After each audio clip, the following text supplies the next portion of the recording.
yung bitin na ano, kasi hindi tayo, na para tayo nagpapatintero, Madam Kowa eh. Ang tinatanong napakasimple lang, paano yung inaudit yung ghost? Bago po bayaran ng COA yan, pipirma ang resident auditor. Pati yung area auditor ninyo, meron kayong area director eh. Ibig nyo sabihin na bayaran ito nung walang pumirma na auditor? Your Honor, ganito po yung procedure natin. Wala na po tayong pre-audit, kaya po ang nagbabayad ay ang pumipirma na lang po. Wala akong pakialam sa pre-audit. I'm not asking you about the pre-audit. Meron kayong post-audit eh. Yes, Your Ito Honor. nangyari, ghost project eh. Opo. Tapos na tapos pero walang nangyari.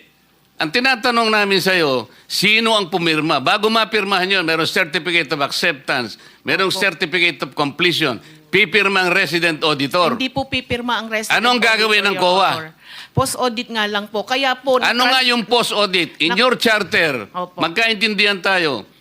Ito yung inyong charter, sample of services listed in COA Citizens Charter. Financial audit, performance audit, compliance audit, fraud audit, special audit, notice of disallowance, notice of charge, notice of suspension.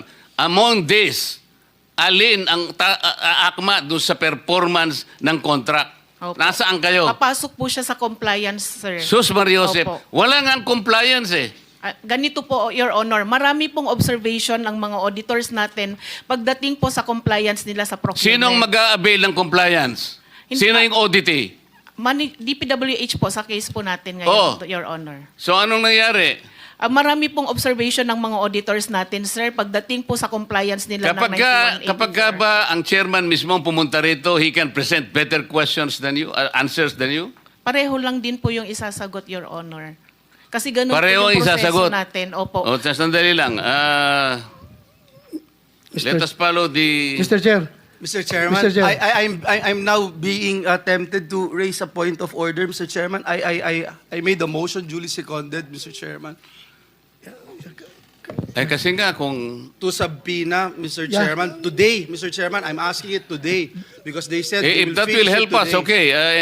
Any second? Yeah, it was already seconded, Mr. Oh, there's a motion and there's second. The motion is approved. Then let's Thank you, continue Mr. with the Chairman. questioning. Mr. Chair. I heard, because I'm sure a lot of our people are listening and watching. Very interesting yung ni-raise ni Senator Bato. Ma'am, from COA, what's the difference between fraud audit and yung audit highlights? At binabanggit nyo, matatapos na po ito. Is that correct? Because that's the reason why the chairperson of COA is not here today, because he's finalizing it today. Am I correct, ma'am? Your Honor, opo. Yung fraud audit po, ang result po ng kanyang, or report po na lalabas, ay yung pong audit highlights po natin. The audit highlights would contain the significant or yung key takeaways po doon sa ating fraud audit, wherein the nature of the alleged fraud and the persons liable, at saka yung mga gathered po na evidence, ang lalamanin po ng ating highlights.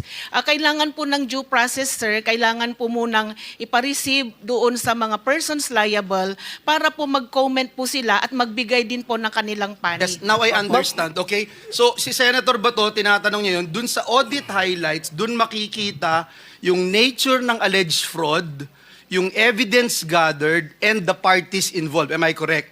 So, matatapos na po yan. Mr. Chairman, if I may respectfully move that we subpoena itong binabanggit ng ating guest from COA, yung matatapos nila na fraud highlights, immediately i-furnish ng copy itong Blue Ribbon committee, even, Mr. Chairman, even while awaiting the response of the respondents.